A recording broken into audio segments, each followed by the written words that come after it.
What's going on, guys? Love Smash back with an all new video for you guys today, and we are mere days away from the big MK community reveal taking place on the 17th, where we're going to see MK11 shown off, gameplay, characters, and all that good stuff, and of course the gore that we come to know and love. And with that, I've been wanting to do this video for a while, but just haven't had the time to really sit down and do it because it's pretty in-depth. And I never did one of these before, only because there's really no way that anyone can truly be 100% correct when, picking a full roster. But I'm going to do my best with my full roster predictions for Mortal Kombat 11. And with this, it's going to be a mixture of course, leaving slots open for newcomers and potential guest characters, even though I know a lot of fans hate the idea of guest characters in Mortal Kombat, returning characters, and just trying to represent from not only, the original series of the first 3 games, of course, characters from MKX, but also representing characters. I tried to choose a mixture of every single Mortal Kombat game with my predictions. And the beauty of this game is that they called it quote-unquote time bending for the game's story, which means we could see potential dead characters or characters that have been seen in a very long time pop up in this game in the game's story, or even potentially being added to the playable roster.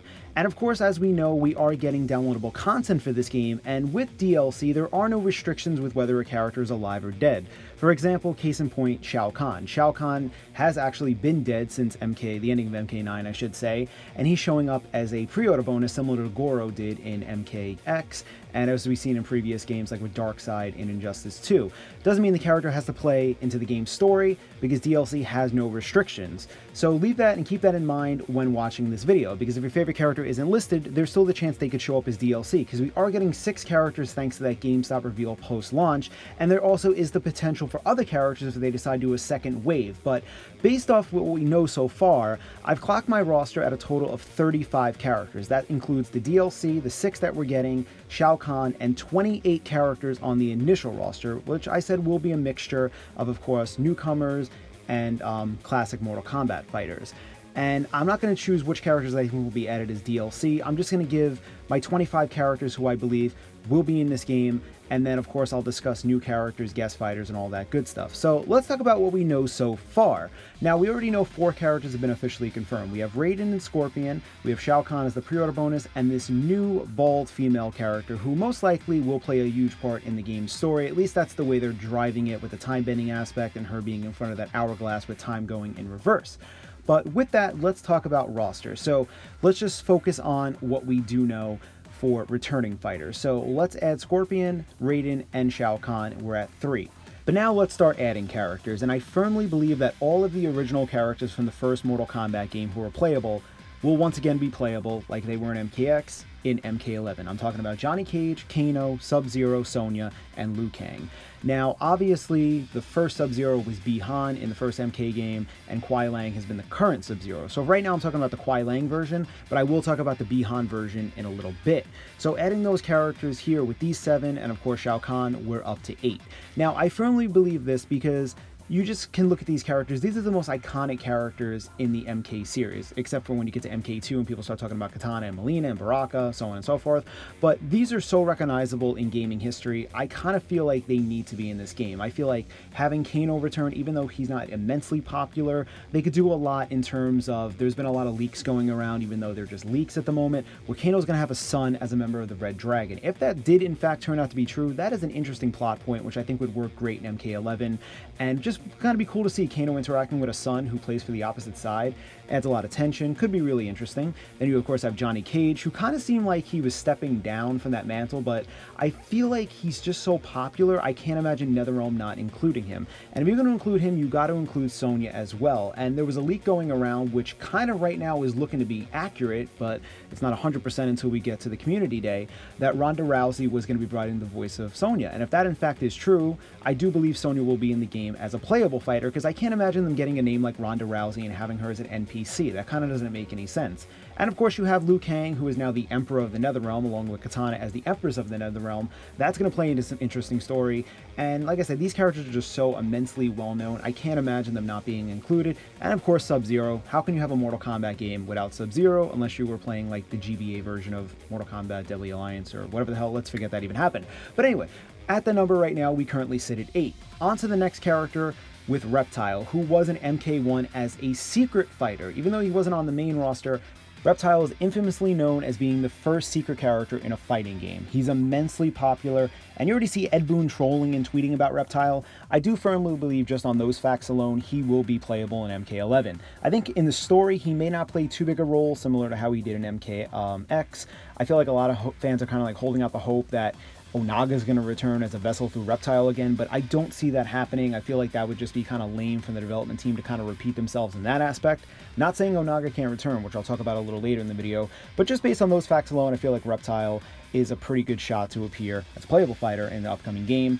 Like the next fighter at number 10 with Katana. I cannot imagine Liu Kang being the Emperor of the Netherrealm now, and Katana being the Empress not being playable. Another immensely popular character, and just how she's going to play into the game's story with all the Revenants and the Netherrealm and the army and all this stuff that could potentially play into a good story, I can't imagine her not being playable as well.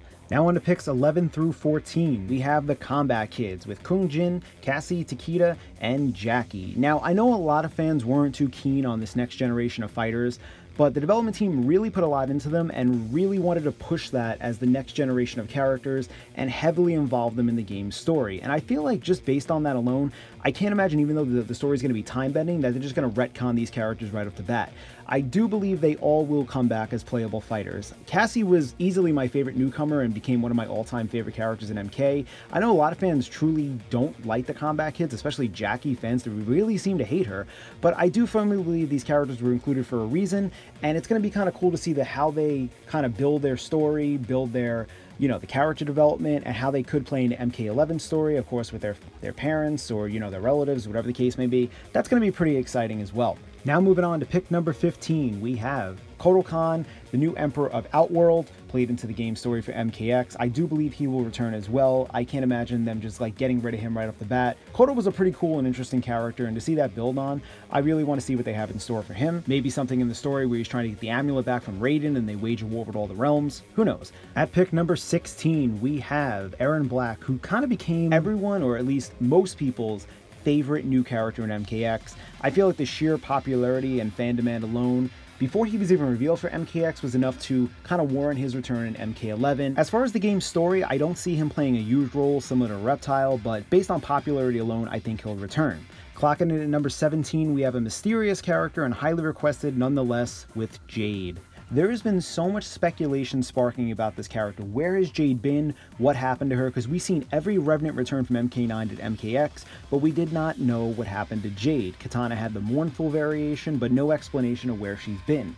Now, there's been a lot of speculation based off the new bald fighter that is the woman from Jade's ending in MK9. Now, of course, that's not confirmed. That's merely speculation, but fans have been holding out hope that Jade could play a big part, and this is all leading for something in maybe MK11 or at least a future MK game, because she even appeared as, just a ghostly figure in Katana's ending, and we still have no explanation of where she's been or what happened. So maybe that is building towards something, how they kind of did similarly with Onaga and the Dragon King when they did that in Deadly Alliance. They hinted him in endings, and lo and behold, he was introduced in Deception as the big bad, which a lot of fans I know would probably lose their minds if Jade was like the big bad in MK11, but we don't know what's going to happen with that just yet. That's just all merely speculation, but I do firmly believe that Jade will be in MK11 if she's not part of the story, or the time bending aspect to be included in the story, or they do something with her character to make a return. There is always the chance, like I said, for DLC, because there are no canon restrictions or non-canon restrictions when it comes to downloadable content. Moving on to number 18 with another highly requested fighter who has been dead for a while but could see the return with Shang Tsung. Now, the interesting part is when you watch the MK11 trailer, Scorpion and Raiden are fighting on Shang Tsung's island, but when you're looking at it, it's like all the bodies are decomposed and dead, and you're kind of wondering, why are they on Shang Tsung's island? Well, this could potentially lead to Shang Tsung's return in MK11. Now, there's been a lot hinted with him as well in MKX endings, with Ermac's ending and appearing in Erron Black's ending as well. Feel like the team may be hinting at something in his potential return as well. The last we saw was in MK9. His soul was taken out, put in Sindel. Sindel went on a rampage and killed everyone, and we never found out what happened to him. So, similar to Jade, another character they can be building to play into the game's story, or if not, there is always the chance for DLC with non-restrictions on that. Coming at number 19, we have Noob Saibot. Remember how I said I was going to talk about the Bihan version of Sub-Zero? Well, we're at that point in the video now. Now, in the events of MK9, we never truly found out what happened to Noob after he was kicked into the Soul Nado by Nightwolf. Many fans basically said that killed him and he's dead. Other fans are still speculating and holding out hope that he somehow survived, similar to how Scorpion survived in the ending of Deadly Alliance when he was kicked into the Soul Nado as well. Many fans are holding out hope something similar will happen with Noob. Now, not only being a immensely popular and a highly requested fighter, I feel like Noob's moveset and what he does just as a fighter would make a really great addition to MK11's roster. And just the fandom man alone, I can't tell you how many people are holding out hope that he does return. And like I said, similar to Shang Tsung and Jade, here are three fighters that just are mysteries. We never found out what happened to them. And if they're not going to play a part in the game's story, DLC is always the option here, and I'm sure they would sell exceptionally well if that was the case. But nevertheless, if these three characters were to play some role in the game's story or be added later on, I feel like the fans would be pleased. Moving on to number 20, a character I feel like has been overlooked for such a long time that has so much potential with Rain. Not more moveset potential, but as story potential. Going back to the story of MKX, if you remember correctly, there were two parts. Once, I believe, said by Kotal Khan and the other by Devora, where it hinted at Rain at some point betraying Melina. Rain has always been that character where he's always lusted for power, to have his own army, and he is a half-god. He's the brother of Taven and Dagon, and he's always that character that lusted for power, lusted for his own army. And I feel like that could play really interesting in MK11's story. And if going back to the MKX comic, Rain's one of the few characters with a sneak attack can take down Kotal Khan and claim the throne of Outworld in an instant. Because all he has to do is just block out the sun, which the Aztecs, which Kotal is, get all their power from the sun. So he could just do that, sneak up behind, either beat the crap out of Kotal or kill him, take the throne for himself, and he leads the charge of Outworld, which would be really interesting. He has the power of a god inside him, and so much potential to do so in the game's story and make a really interesting moveset as well and build upon that. But he's a character who's been overlooked by the development team for such a long time. I do firmly believe it's Rain's time to shine in MK11. At number 21, the father of Takeda with Kenshi. Now, in the game's story, he didn't play too big of a role. However, in the comic, Kenshi was fairly prominent, at least in the beginning, where he was shown trying to rescue Takeda, he was facing off against the Red Dragon and trying to avenge the death of his lover Suchin, and I feel like if the Red Dragon is going to play any role into the game's story, Kenshi should be playable as well. And Takeda being in the game, kind of have that father-son fighting with each other side by side, could be really cool to see. We saw a glimpse of that in MKX, but not too much, and I feel like they can maybe build upon that to add the Psychic Swordsman, the Telekinesis, and all that, add him to the game's roster as well. On to number 22, with a character who wasn't really popular in MKX, but I do feel, due to the fact they gave her a part in the game's story, that you can actually play as her, and what they could do for potential story in MK11 with Devora. Now, she did sign with Shinnok and betrayed Kotal Khan, which Kotal could have a vendetta against her and want to see her dead, or you can see something about her siding with the, Liu Kang and Katana as being the new Emperor and Empress of the Netherrealm and fighting alongside them, or maybe trying to betray them and get power for herself, or, try to take down Raiden, whatever the case may be, but I do think Devora will return. Coming to you at pick number 23 with a character who I'm hoping will be in MK11, who represents for MK4 as well, with the God of Wind, Fujin. I cannot tell you how many fans just were downright disgusted and upset that Fujin was not included in MKX, especially in the Combat Pack 2. Many fans were really dead set on his inclusion. Of course, that never happened, but I do feel now that NetherRealm knows how requested he was, and just based off the fact I feel like there's so many things they could do with wind moves and make a really unique moveset for him, and how he could play into the game's story with Raiden with maybe a little bigger of a role that he had in MKX, because he was just kind of there and we never saw him again. Raiden now has the darker persona and is not taking crap. Maybe Fujin can kind of be that voice of reason as the other Earthrealm gods to kind of like steer Raiden towards, being more merciful. I don't know, but I do feel just based on the popularity of this character and the potential for a really good moveset, would make Fujin a great addition to MK11's roster. As we're coming closer to the end, at number 24, Dagon with some Mortal Kombat Armageddon representation. Now, Dagon's not particularly a highly requested fighter, but I wanted to include him on my list for a number of reasons. Now, if the Red Dragon is going to play any role, him being the leader, in the story of MK11, I do believe you have to have him in here. Or if the game is going to kind of follow the events of Armageddon or try to implement Armageddon in some way, I feel like you have to have this character. Not only that, I feel like he's kind of been hinted in some of the endings. You saw at MKX, there were a few. You saw him killing Suchin, who was Kenshi's lover, and Takita's mother. And you see him in the end of the MKX comic, which left on a cliffhanger, where Goro basically goes to him saying, hey, the secret to the Dragon King, able to regrow limbs, and the Red Dragon basically idolizes and worships the Dragon King. And if Onaga can potentially arise in MK11's story, where a lot of fans are speculating that Goro will be the new vessel for Onaga's return, I feel like Dagon can play an interesting part in the game's story. Now, he wasn't a character who had a particularly unique moveset, but of course they can always build upon that. The team is very creative when it comes to making movesets nowadays, as opposed to the Midway days. So I feel like Dagon could be kind of like one of those interesting, offbeat, unexpected additions to the game's roster. Maybe we could see Taven pop up as an NPC in the game story if the development team wanted to go that way as well. But that's my 24th pick. But on to the 25th and final pick of returning fighters. Now, this is where it gets a little tricky, because I have two characters that could take this final spot. Now, I was kind of mentioning earlier, I was talking about the possibility of Onaga returning, and I really wanted to choose a character from every single MK game to represent in MK11, but there weren't really a lot I was really going off of. The only two characters that came to my mind as potential options were Ashura or Havoc, but if I was going to choose a character just based on like a sheer shock and plot twist and building upon, would have been Onaga. As I mentioned earlier, that whole Goro theory about him being the new vessel for Onaga could make an interesting point. However, in that last scene of the comic book, Kenshi could just awaken at some point, kill Dagon, and escape. Goro gets his limbs back. It's nothing further than that. But if the development team didn't want to go with another big bad boss character as a playable fighter or throw that plot twist in the game story, I like the idea of what they did with Tremor. They took a fighter who appeared in one game a really long time ago, was never heard of again, reintroduced them, and gave him this unique moveset. So here are 8 potential options for this last final spot, which would be Tassia, who appeared in Special Forces like Tremor, and she even had an expanded story in the MKX comic, being part of the Black Dragon. There's also No Face, another character from Special Forces, who's a character I actually would like to see out of these 8. If I had to pick one, he's an interesting looking character. He has like no face. He wears this tight mask with these goggles. He uses a flamethrower in his moveset. There's Belloc, who is a cut character from MK4. There's Chrome, who is a ninja thought up by the fans who morphs his arms into certain types of weapons, kind of like the Terminator in a way. There's Hornbuckle, who the fans dubbed, who was fighting against Blaze on the Pit 2 stage in MK2.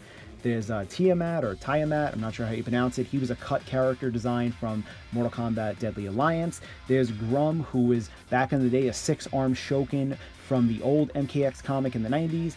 And Nimbus Terrafox, who was a joke character who became an April Fool's joke, I should say, for a character in MK2. So if the development team wanted to like dig into the past and kind of do what they did with Tremor, I love that idea for maybe a potential DLC spot in MK11 as like that 25th spot of my prediction. So those are my 25 picks of returning fighters, but I did say in the beginning, I do firmly believe there's going to be a total of 35 characters on the roster. And with that, here are my predictions for those 10 spots. I wanted to leave at least 6 spots open for newcomers. Of course, we have the new bald female character who I feel like is going to play a big part in the story, whether her name is going to be Geras or Chronica or Selena, based on all those supposed leaks and rumors. We don't know just yet. There was a character by the name of Geras or Grayus or something like that, who's potentially looking as a legitimate option. Whether that's that character or another new character fails to be seen, but I wanted to leave those 6 slots open at least for newcomers. And for those final 4 spots, I believe we could either see, you know, another 1 or 2 newcomers,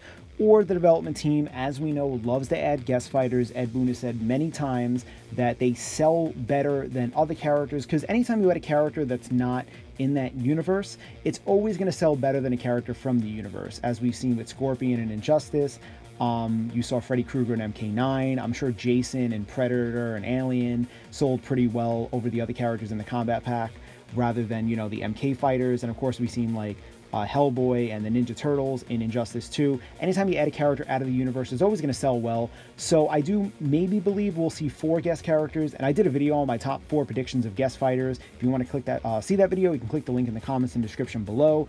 But I know fans aren't too keen on guest fighters in MK, but I do believe the development team is always going to look at that from an aspect of adding a character out of the ordinary. It would make it interesting, it would add hype, and of course it's going to make them money. So if you add those 10 newcomers to the series with those 25 returning ones, that would be my prediction for the full roster. But of course, I could be wrong. Like I mentioned earlier, at the moment, due to that GameStop leak, we only know 6 fighters as DLC. We could see another 4, another 6 at some point later down the line if NetherRealm wants to go that route. It is possible, but I'm going by what we know. But let me know what you guys think in the comments below. Do you agree with this roster? Would you be satisfied if this was the roster for MK11? I'm sure a lot of you guys won't be. Do you think there's any other character that should make an appearance or will make an appearance? Do you disagree with any fighters and think they shouldn't be included? Anything you want to mention, please feel free in the comments below. Like I said, this was not an easy video by any stretch of the imagination. I don't do these particularly often because there's no way anyone could predict these 100%, but I want to give my best chance. And of course, for this list, I had to make a lot of difficult choices, like removing a character who's popular like Ermac or Kung Lao to return, or Jax, who's very well known, but I kind of felt, you know, Jax had that decreased role in MKX when he gave up that life after being released from Quan Chi's control. Didn't have Ferritor coming back because they weren't too popular for a newcomer. Be kind of cool if they did something like, you know, Farah like in her ending, even though endings can be semi-canon or most of the time, or all the time I should say, are non-canon. There really aren't any canon endings, but they could do something like Farah gets a new rider and Tor dies, if that stays true, or maybe Farah grows up and they remove Tor and she's just a standalone fighter. And, you know, there's so many options here. And even a lot of female fighters like Li Mei and Serena are pretty highly requested, or a character like Frost, where a lot of fans want to see her included and make her to make a return. Maybe they could do something like with a premier skin for Sub-Zero, they can have Frost, and it kind of would cover both worlds, but I know fans would probably be really upset with that. But like I said, I'm only spitballing ideas, and it was very difficult to narrow this down to just 35 characters. So be sure to share your thoughts below, and like always, for all the latest fighting game news and speculation, be sure to subscribe to my channel and follow me on Twitter. Be sure to look out in the next few days on the 17th for the big reveal. I'll be sure to post everything that pops up on that day. And like always, please like, comment, and subscribe. Great way to grow the channel. And I will see you guys soon with a brand new video.